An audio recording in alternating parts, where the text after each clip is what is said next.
కొడాలి నాని మాజీ వైకాపాకి చెందినటువంటి మంత్రి, గత ప్రభుత్వంలోనే పౌర సరఫరాల శాఖ మంత్రిగా పనిచేసినటువంటి వ్యక్తి. అయితే ఎప్పుడైతే కూటమి ప్రభుత్వం అధికారంలోకి వచ్చిందో అప్పటి నుంచి కూడా పాలిటిక్స్ సంబంధించి అంతగా యాక్టివ్గా కనపడినటువంటి పరిస్థితి. తాజాగా ఆయనకి ఆరోగ్యం బాగాలేదన్నట్లు అని చెప్పేసి హైదరాబాద్ ఏఐజీ హాస్పిటల్లో ట్రీట్మెంట్ తీసుకున్నట్లు వార్తలు అయితే వస్తున్నాయి. దీని మీద ఇంకా ప్రాథమిక సమాచారం అయితే రావడం జరిగింది. పూర్తి వివరాలు ఇంకా తేలాల్సి అయితే ఉంది. అయితే ఓ పక్క ఆంధ్రప్రదేశ్ రాష్ట్ర రాజకీయాల్లో గడిచిన 5 సంవత్సరాల్లో ఈయన యొక్క పనితీరు రాష్ట్ర ప్రజలందరూ కూడా చూశారు. ఇప్పుడు అనారోగ్యం పాలవడంతో అనేక రకాల అనుమానాలు అయితే తావిస్తూ ఉన్నాయి. ఇదే అంశానికి సంబంధించి మనం పూర్తి వివరాలు తెలుసుకుందాం. మనతో ఉన్నారు senior journalist and political analyst Katta Karthik గారు. కార్తిక్ గారు నమస్కారం అండి. నమస్తే వెంకట్. కొడాలి నాని గారు బహుశా ఆంధ్రప్రదేశ్ రాష్ట్ర ప్రజలందరూ కూడా పరిచయం అక్కర్లేని పేరు రాజకీయాలకు సంబంధించి. అయితే ఇప్పుడు ఎప్పుడైతే కూటమి ప్రభుత్వం అధికారంలోకి వచ్చిందో రాజకీయాలకు సంబంధించి మీడియాకి కానీ ఎక్కడ కూడా కనపడలేదు దాదాపుగా. అంతకుముందే ఏ చిన్న అంశం జరిగినా కూడా ఈయన మీడియా ముఖంగా వచ్చి ప్రభుత్వానికి సంబంధించి మాట్లాడడం జరిగింది. అది ఏ రకంగా మాట్లాడో అది వేరే విషయం. అయితే ఇప్పుడు ఈయనకు అనారోగ్యం, అదే గుండెకి సంబంధించినటువంటి ఏదో వ్యాధి వచ్చిందని చెప్పేసి అనేక రకాలైనటువంటి వార్తలు అయితే వస్తున్నాయి. మొత్తంగా ఈయనకి ఈ యొక్క అనారోగ్యం పాలవడం ఏంటంటారు? ముందుగా కొడాలి నాని తాను గ్యాస్ట్రిక్ ప్రాబ్లంతో హైదరాబాద్ ఏఐజీ హాస్పిటల్లో జాయిన్ అయ్యాడు అనేటువంటిది మొదటి వచ్చింది. తర్వాత టెస్టుల క్రమంలో ఛాతీ నొప్పి కూడా అతనికి ఉన్నట్టు తేలింది అనేటువంటిది. ప్రస్తుతం అతని ఆరోగ్యం నిలకడగానే ఉంది అనేటువంటి ఇన్ఫర్మేషన్ మనకు అంతా ఉంది. కాకపోతే కొడాలి నానికి ఉన్న పరాన్ని ఎందుకు ఛాతీ నొప్పి వచ్చి ఉండొచ్చి అనేది ఒక అంచనాగా తీసుకున్నప్పుడు మనకి తెలుస్తున్నటువంటి వివరాలు తీవ్రమైన ఒత్తిడికి కొడాలి నాని గురవుతున్నాడు అని. కొడాలి నాని చాలా మాస్ లీడరు, 3 సార్లు ఎమ్మెల్యేగా పనిచేసినటువంటి వ్యక్తి, మాజీ మంత్రి. ఎందుకు ఒత్తిడికి లోనవుతున్నాడు అంటే దానికి ఉన్న కారణాన్ని మనం పరిశీలించాలి. ఒకటి 2009లో ఆయన గుడివాడలో ఎమ్మెల్యే, 2014లో ఎమ్మెల్యే, 2019లో ఎమ్మెల్యే. ఇక మొన్న ఎన్నికల్లో లేటెస్ట్గా ఓడిపోయాడు. తర్వాత 2019లో ఎమ్మెల్యే మాత్రమే కాదు, వైసీపీ అధికారంలో రావడం వల్ల మంత్రిగా కూడా పనిచేశాడు. అయితే నిన్నటిదాకా ఒక లైఫ్ స్టైల్లో కొడాలి నాని బతికాడు. చుట్టూ అంగు ఆర్భాటాలు, పొగిడే జనాలు, జిందాబాదులు, హీరో అనేటువంటి ఒక నైజంలో బతికాడు. కానీ ఇప్పుడు కొడాలి నాని బయటికి రాలేని పరిస్థితిలో ఉన్నాడు. ఒకటి ఓడిపోవటం, 2 జనాల్లో ఉన్న నెగిటివ్నెస్, కొడాలి నాని పట్ల ఉన్న వ్యతిరేకత, అది కేవలం నోటిదోల ఫలితంగా తెచ్చుకున్నాడు. అంటే చంద్రబాబు నాయుడు గారిని, లోకేష్ గారిని, అదే రాజకీయంలో ఎలా మాట్లాడకూడదో, ఎలా ఉండకూడదో అలా బతకటం ఫలితంగా కొడాలి నాని జనంలో తీవ్రమైన వ్యతిరేకతను తెచ్చుకున్నాడు. ఏ జనాలైతే కొడాలి నాని హీరో అన్నారు, ఏ జనాలైతే కొడాలి నాని మాస్ లీడర్ అన్నారు, ఆ జనాలు, ఆ గుడివాడ ప్రజలే కొడాలి నాని ఓడించిన పరిస్థితి. ఆ జనాల్లోకి మొహం చూపించి కొడాలి నాని వెళ్ళలేని పరిస్థితి. అంటే గతంలో ఒక లైఫ్ స్టైల్లో బతికిన కొడాలి నాని ఆ లైఫ్ స్టైల్కి భిన్నంగా బతకాల్సి రావడం, దాన్ని జీర్ణించుకోలేని ఫలితం ఓటమి ద్వారా వచ్చేటువంటి ఇబ్బందులు. అది పక్కన పెట్టేస్తే పడుతున్నటువంటి కేసులు, కళ్ళ ముందు కనపడుతున్న జైలు జీవితం. ఇప్పుడు వల్లభి వంశీ ఆయన స్నేహితుడే జైలుకి వెళ్ళాడు. జైలుకి వెళ్ళిన తర్వాత ఏం జరుగుతుంది? కేసు మీద కేసు పడతా ఉంది. కొన్ని నెలల పాటు జైలు జీవితాన్ని గడపాల్సిన పరిస్థితిలో పడుతున్నాడు. కేవలం బూతులు తిట్టినందుకు పోసానికి ఇష్టం మళ్ళీ 3 జైళ్ళు మారాడు. అది రాజంపేట, కర్నూలు, గుంటూరు. సో ఇదంతా కళ్ళ ముందు కనపడతా ఉంది. రెండోది, తను కేవలం బూతులు మాత్రమే తిట్టలేదు, అనేక కబ్జాలకి పాల్పడ్డాడు, బెదిరింపులకి పాల్పడ్డాడు, అనేకమైనటువంటి అక్రమాలకి, అవినీతికి పాల్పడ్డాడు. ఆ కేసులు నమోదు అవుతూ ఉన్నాయి కదా. సో ఒకప్పుడు జైలుకి పోయేటప్పుడు వల్లభి వంశీ ఎలా ఉన్నాడు, మొన్న కోర్టుకి రిమాండ్ రిక్షా తీసుకెళ్లేటప్పుడు ఎలా ఉన్నాడు, జైలుకి తీసుకెళ్లేటప్పుడేమో అది జగన్మోహన్ రెడ్డి భాషలో చెప్తున్నాను నేను, అందగాడిగా ఉన్నాడు. కానీ మొన్న కోర్టు తీసుకెళ్లేటప్పుడు అందహీనుడిగా ఉన్నాడు.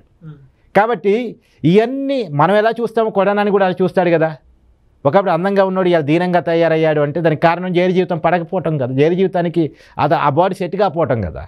కాబట్టి ఇతని బాడీ కూడా సెట్ కావాలిగా మరి జైలు జీవితానికి. కాబట్టి ఆ జైలు జీవితం ఏంటో, ఆ జైలు జీవితంలో పడే ఇబ్బందులు ఏంటో, ఏ పరిస్థితుల్లో తన జీవితం ఉందో ఒక అంచనాకు వచ్చిన తర్వాత అది తీవ్రమైన మనస్తాపానికి, తీవ్రమైన ఒత్తిడికి కారణం అవుతుంది. ఆ ఒత్తిడిలో నుంచి ఈ హార్ట్ అటాక్ వచ్చింది అనేటువంటి అనుమానాలు కలుగుతూ ఉన్నాయి. ఇప్పుడు మాత్రమే కాదు, గత నెల రోజులుగా కూడా కొంత అనారోగ్యంతోనే అతను బాధపడుతున్నాడు అనేటువంటిది గుడివాడ ప్రజలు చర్చించుకుంటున్నమాట. నేను చెప్తుంది కదా, గుడివాడలో ఎవరిని అడిగినా చెప్తారు. ఇంకోటి ఏంటంటే, గతంలో 2019 ఎన్నికల్లో గెలిచినప్పుడు ఎలా విర్రవీగి తిరిగాడో, ఇప్పుడు మొన్న ఓటమి తర్వాత విర్రవీగటం పక్కన పెట్టి తిరగటం కూడా లేదు. గతంలాగా కొడాలి ప్రెస్ మీట్ చూసావా ఎప్పుడైనా? గతంలాగా రాజకీయ హడావుడు చూసావా, యాక్టివ్నెస్ చూసావా? వైసీపీ పిలుపునిచ్చిన ధర్నాలన్నా చేయడం చూసావు నువ్వు? ఎందుకు చేయట్లేదు? ఏంటంటే గతం లెక్క పరిస్థితులు లేకపోవటం, గతం లెక్క కొడాలి నాని రిసీవ్ చేసుకున్న లేకపోవటం, ఆ పరిస్థితిలో కొడాలి నాని పడ్డాడు చాలా క్లియర్గా. ఇంకోటి ఏంటంటే, వల్లభి వంశీ అరెస్ట్ అయినప్పుడైనా కొడాలి నాని బయటకు వస్తారని అందరూ అనుకున్నారు. నిజానికి వల్లభనేని వంశీ అరెస్ట్ అయ్యేటప్పుడు మనకున్న సమాచారం ప్రకారం హైదరాబాద్ గచ్చిబౌలి మహబూబాబాద్లో అరెస్ట్ అయ్యాడు. అరెస్ట్ అయినప్పుడు లోపలికి బట్టలు మార్చుకొని వస్తా అని చెప్పేసి లోపలికి వెళ్ళి కొడానానికి మొదట ఫోన్ చేశాడనేది మీడియాలో వచ్చిన కథనం. అయితే ఆ కొడానాని వల్లభనేని వంశీ సార్ ఇది నిజమా కాదా పక్కన పెట్టేస్తే వల్లభనేని వంశీ కొడానాని స్నేహితుడు అన్న విషయం ప్రజలందరికీ తెలుసు కదా. మరి వల్లభనేని వంశీ అరెస్ట్ చేసి విజయవాడ తీసుకొచ్చినప్పుడు పరామర్శ కోసం ఖచ్చితంగా కొడానాని వస్తాడు. అది జైలు దగ్గరన్నా వస్తాడు, లేదా కనీసం హాస్పిటల్ దగ్గరన్నా వస్తాడు, వైద్య పరీక్ష నిర్వహించేటప్పుడు స్టేషన్ దగ్గరికైనా వస్తాడు అని అందరూ అనుకున్నారు. కానీ రాలే. మొన్న జగన్మోహన్ రెడ్డి గారు వల్లభనేని వంశీని జైల్లో పరామర్శించడానికి వచ్చిన ఒక్కసారి కనపడ్డాడు. అది కూడా తప్పదు కాబట్టి జగన్మోహన్ రెడ్డి పర్యటన, వాళ్ళ పార్టీ అధినాయకుడు పర్యటన ఉంది కాబట్టి వచ్చాడు అంతే. అప్పుడు కూడా మీడియా అడిగింది ఏం సార్ కనపట్లేదంటే అతను తప్పించుకునే సమాధానం చెప్పి వెళ్ళిపోయాడు. ఏముంది నాకు ఉద్యోగం పోయింది కదా నేను ఎందుకు కనపడతాను, మీ అడ్రస్ ఇస్తే మీ ఇళ్ళకి వచ్చి నమస్తే చెప్పిపోతాను, ఏదో అతని భాషలో అతను చెప్పుకుని వెళ్ళిపోయాడు. కానీ ఏది ఏమైనా కొడానాని ఒక బాధలో, ఒక మీమాంసలో, ఒక ఒత్తిడిలో కళ్ళ ముందు తన జీవితం ఎలా కాబోతుందో, జీవితం రాబోయే ఫ్యూచర్ ఎలా ఉంటుందో ఊహించుకున్న పరిస్థితుల్లో నుంచే ఈ ప్రాబ్లం ఎదుర్కొంటున్నాడు అనేటువంటిది మాత్రం చాలా క్లియర్గా మనకు కనపడుతున్న అంశం. ఓకే, అయితే ఇప్పుడు ఇక్కడ ఇంకొక అంశం కూడా తెర మీదకి వచ్చింది. నిజంగా హెల్త్ బాగాలేదు అవన్నీ పక్కన పెట్టుకుంటే కూడా రెడ్ బుక్ అనేది వాళ్ళ తెలుగుదేశం పార్టీ కార్యకర్తలు కొంతమంది మాట్లాడుతూ ఉన్నారు. రెడ్ బుక్ ద్వారానే ఇవన్నీ కూడా జరుగుతున్నాయి, నాటకాలు ఆడుతున్నాయని చెప్పేసి కూడా వార్తలు వస్తున్నాయి. దీనికి సంబంధించి ఏమంటారు? అంటే నాటకాలు ఆడుతున్నాడు అనేటువంటి ప్రచారానికి ఉన్న కారణం ఏంటంటే వైసీపీ ఆడుతున్న 100 డ్రామాల ఫలితం. అంటే ఒక 100 డ్రామాల తర్వాత ఒక నిజాన్ని నమ్మాలంటే అంత నమ్మలేం. 100 అబద్ధాల తర్వాత ఒక నిజాన్ని నమ్మాలంటే అంత ఈజీగా నమ్మలేం. ఇప్పుడు జగన్మోహన్ రెడ్డి గారి జీవితంలో వైసీపీ ప్రయాణంలో అనేక అబద్ధాలు మన కళ్ళ ముందు కనపడుతున్నాయి. కోడికత్తి ఒక అబద్ధమా? నేను చెప్పట్లే, శ్రీనివాస్ చెప్తున్నాడు. బాబాయ్ గుండెపోటు ఒక అబద్ధమా? అది ఇప్పుడు మర్డర్ కేసుగా వాళ్ళ కుటుంబం మీద ఎంక్వైరీ జరుగుతుంది కదా. గులకరాయ్ ఒక అబద్ధమా? సతీష్ చెప్తున్నాడుగా. తర్వాత ఈవెన్ వాళ్ళ అమ్మ కూడా చెప్తుంది. సో కాబట్టి ఇవన్నీ డ్రామాలు కనపడుతుంటారు. లేటెస్ట్గా కూడా పోసానికి ఇష్టమని రాణి గుండెపోటుని వచ్చిందని చెప్పి హాస్పిటల్ పాలు కావటం, ఎన్ని డ్రామాల తర్వాత ఇప్పుడు ఇది ఒక నిజమైనప్పటికీ కూడా ఆయన నిజంగానే అనారోగ్యానికి గురై హాస్పిటల్లో చికిత్స పొందుతున్నప్పటికీ కూడా నమ్మలేని పరిస్థితుల్లో జనాలు ఉన్నారు. ఒక అదే ఏదో మేకపులి కథ ఉంటుంది కదా, ఆ కథ లెక్క తయారైంది వైసీపీ పరిస్థితి. నిజమే పాపం కొడానానికి బాగలేదు, పాపం నిజమే ఆయన మంచిగా కోలుకోవాలి, అయినప్పటికీ కూడా జనం నమ్మట్లేదు. ఈ నమ్మకం లేని పరిస్థితుల్లోకి, నమ్మని పరిస్థితుల్లోకి ఇవాళ వాళ్ళ పరిస్థితులు వాళ్ళే తెచ్చుకున్నారు.